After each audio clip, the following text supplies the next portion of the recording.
Welcome to the bookstore. Today's book summary is on the book, The Atomic Habits by James Clear. Chapter 1. The Surprising Power of Tiny Habits. Success is the product of daily habits, not once-in-a-lifetime transformations. You should be far more concerned with your current trajectory than with your current results. Your outcomes are a lagging measure of your habits. Your net worth is a lagging measure of your financial habits. Your weight is a lagging measure of your eating habits. Your knowledge is a lagging measure of your learning habits. Your clutter is a lagging measure of your cleaning habits. You get what you repeat. Time magnifies the margin between success and failure. It will multiply whatever you feed it. Good habits make time your ally. Bad habits make time your enemy. Goals are about the results you want to achieve. Systems are about the processes that lead to those results. If you want to predict where you'll end up in life, all you have to do is follow the curve of tiny gains or tiny losses, and see how your daily choices will compound 10 or 20 years down the line. Breakthrough moments are often the result of many previous actions, which build up the potential required to unleash a major change. If you find yourself struggling to build a good habit or break a bad one, it is not because you have lost your ability to improve. It is often because you have not yet crossed what James calls plateau of latent potential. The plateau of latent potential. When you finally break through the plateau of latent potential, people will call it an overnight success. The purpose of setting goals is to win the game. The purpose of building systems is to continue playing the game. True long-term thinking is goal-less thinking. It's not about any single accomplishment. It is about the cycle of endless refinement and continuous improvement. Ultimately, it is your commitment to the process that will determine your progress. Habits are the compound interest of self-improvement. Getting 1% better every day counts for a lot in the long run. 1% better every day. Habits are a double-edged sword. They can work for you or against you, which is why understanding the details is essential. Small changes often appear to make no difference until you cross a critical threshold. The most powerful outcomes of any compounding process are delayed. You need to be patient. An atomic habit is a little habit that is part of a larger system. Just as atoms are the building blocks of molecules, atomic habits are the building blocks of remarkable results. If you want better results, then forget about setting goals. Focus on your system instead. You do not rise to the level of your goals. You fall to the level of your systems. Chapter 2. How your habits shape your identity, and vice versa. Changing our habits is challenging for two reasons. 1. We try to change the wrong thing, and 2. We try to change our habits in the wrong way. There are 3 layers of behavior change: a change in your outcomes, a change in your processes, or a change in your identity. 3 layers of behavior change. Outcomes are about what you get. Processes are about what you do. Identity is about what you believe. With outcome-based habits, the focus is on what you want to achieve. With identity-based habits, the focus is on who you wish to become. The ultimate form of intrinsic motivation is when a habit becomes part of your identity. It is a simple 2-step process. Decide the type of person you want to be. Prove it to yourself with small wins. Ask yourself, who is the type of person that could get the outcome I want? The most effective way to change your habits is to focus not on what you want to achieve, but on who you wish to become. Your identity emerges out of your habits. Every action is a vote for the type of person you wish to become. Becoming the best version of yourself requires you to continuously edit your beliefs, and to upgrade and expand your identity. The real reason habits matter is not because they can get you better results, although they can do that, but because they can change your beliefs about yourself. Chapter 3. How to build better habits in 4 simple steps. Whenever you want to change your behavior, ask yourself, how can I make it obvious? How can I make it attractive? How can I make it easy? How can I make it satisfying? A habit is a behavior that has been repeated enough times to become automatic. The ultimate purpose of habits is to solve the problems of life with as little energy and effort as possible. Any habit can be broken down into a feedback loop that involves 4 steps: cue, craving, response, and reward. The 4 laws of behavior change are a simple set of rules we can use to build better habits. They are: 1. Make it obvious. 2. Make it attractive. 3. Make it easy. And 4. Make it satisfying. Chapter 4. The man who didn't look right. If you're having trouble determining how to rate a particular habit, ask yourself, does this behavior help me become the type of person I wish to be? Does this habit cast a vote for or against my desired identity? With enough practice, your brain will pick up on the cues that predict certain outcomes without consciously thinking about it.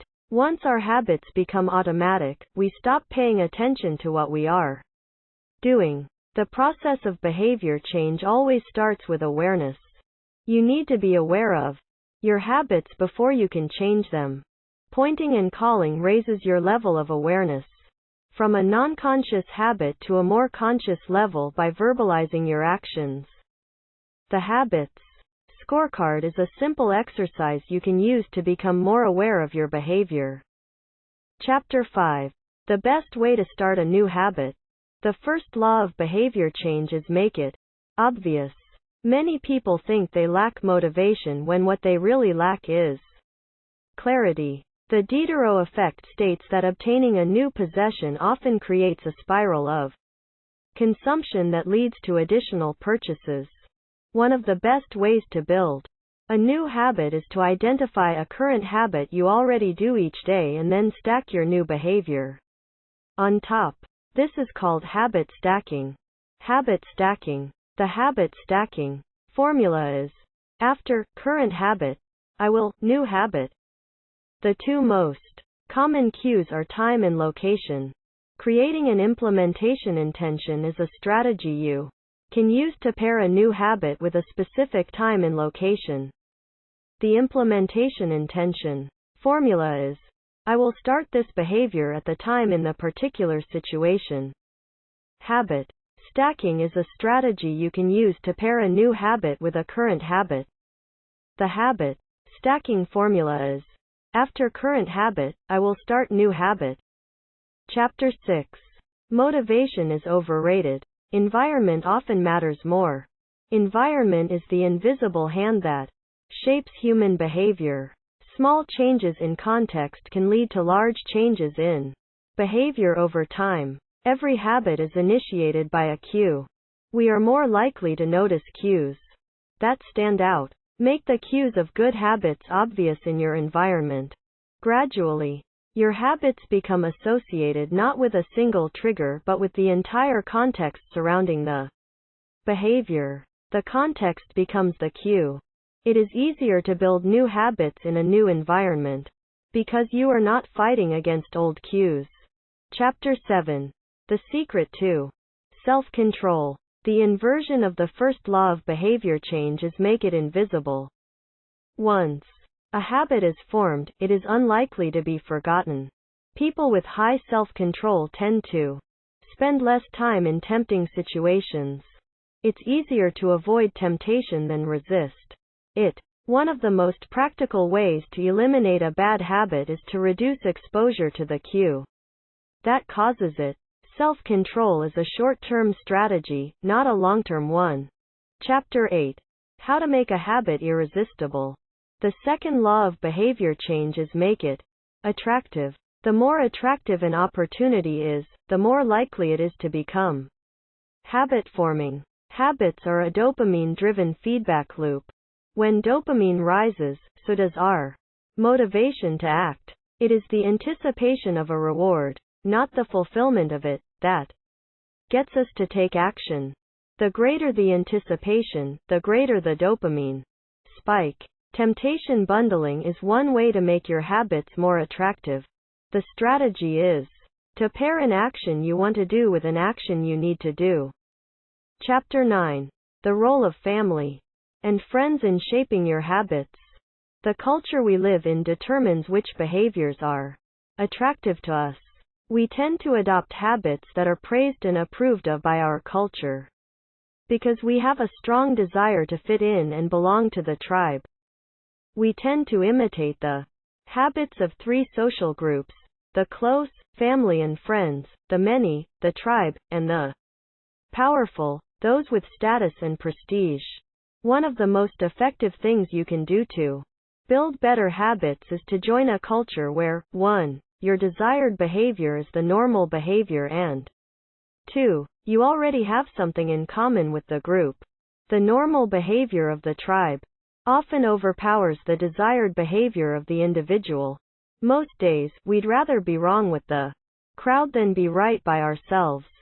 If a behavior can get us approval, respect, and praise, we find it attractive. Chapter 10. How to find and fix the cause of your bad habits. The inversion of the second law of behavior change is make it unattractive. Every behavior has a surface-level craving and a deeper underlying motive. Your habits are modern-day solutions to ancient desires. The cause of your habits is actually the prediction that precedes them. The prediction leads to a feeling. Highlight the benefits of avoiding a bad habit to make it seem unattractive. Habits are attractive when we associate them with positive feelings and unattractive when we associate them with negative feelings. Create a motivation ritual by doing something you enjoy immediately before a difficult habit. Chapter 11. Walk slowly, but never backward. The third law of behavior change is make it easy. The most effective form of learning is practice, not planning. Focus on taking action, not being in motion. Habit formation is the process by which a behavior becomes progressively more automatic through repetition. The amount of time you have been performing a habit is not as important as the number of times you have performed it. Chapter 12. The law of least effort. Human behavior follows the law of least effort. We will naturally gravitate toward the option that requires the least amount of work. Create an environment where doing the right thing is as easy as possible. Reduce the friction associated with good behaviors. When friction is low, habits are easy. Increase the friction associated with bad behaviors. When friction is high, habits are difficult. Prime your environment to make future actions easier. Chapter 13. How to stop procrastinating by using the 2-minute rule. Every day, there are a handful of moments that deliver an outsized impact. James refers to these little choices as decisive moments. Decisive moments set the options available to your future self. A habit must be established before it can be improved. Habits can be completed in a few seconds but continue to impact your behavior for minutes or hours afterward. Many habits occur at decisive moments, choices that are like a fork in the road, and either send you in the direction of a productive day or an unproductive one. The 2-minute rule states, when you start a new habit, it should take less than 2 minutes to do. The more you ritualize the beginning of a process, the more likely it becomes that you can slip into the state of deep focus that is required to do great things. Standardize before you optimize. You can't improve a habit that doesn't exist. Chapter 14. How to make good habits inevitable and bad habits impossible. The inversion of the third law of behavior change is make it difficult. A commitment device is a choice you make in the present that locks in better behavior in the future. The ultimate way to lock in future behavior is to automate your habits. One-time choices. like buying a better mattress or enrolling in an automatic savings plan, or single actions that automate your future habits and deliver increasing returns over time. Using technology to automate your habits is the most reliable and effective way to guarantee the right behavior. Chapter 15. The Cardinal Rule of Behavior Change. The fourth law of behavior change is make it satisfying. We are more likely to repeat a behavior when the experience is satisfying. The human brain evolved to prioritize immediate rewards over delayed rewards. The cardinal rule of behavior change. What is immediately rewarded is repeated. What is immediately punished is avoided. To get a habit to stick, you need to feel immediately successful, even if it's in a small way. The first 3 laws of behavior change: make it obvious, make it attractive, and make it easy, increase the odds that a behavior will be performed this time. The fourth law of behavior change, make it satisfying, increases the odds that a behavior will be repeated next time. Chapter 16. How to stick with good habits every day. Named after the economist Charles Goodhart. Goodhart's law states, when a measure becomes a target, it ceases to be a good measure. One of the most satisfying feelings is the feeling of making progress. A habit tracker is a simple way to measure whether you did a habit, like marking an X on a calendar. Habit trackers and other visual forms of measurement can make your habits satisfying by providing clear evidence of your progress. Don't break the chain. Try to keep your habit streak alive. Never miss twice. If you miss one day, try to get back on track as quickly as possible. Just because you can measure something doesn't mean it's the most important thing. Chapter 17. How an accountability partner changes everything. The inversion of the fourth law of behavior change is make it unsatisfying. We are less likely to repeat a bad habit if it is painful or unsatisfying. An accountability partner can create an immediate cost to inaction. We care deeply about what others think of us, and we do not want others to have a lesser opinion of us. A habit contract can be used to add a social cost to any behavior. It makes the costs of violating your promises public and painful. Knowing that someone else is watching you can be a powerful motivator. Chapter 18. The truth about talent, when genes matter and when they don't. The secret to maximizing your odds of success is to choose the right field of competition. Pick the right habit and progress is easy. Pick the wrong habit and life is a struggle. Genes cannot be easily changed, which means they provide a powerful advantage in favorable circumstances and a serious disadvantage in unfavorable circumstances. Habits are easier when they align with your natural abilities. Choose the habits that best suit you. Play a game that favors your strengths. If you can't find a game that favors you, create one.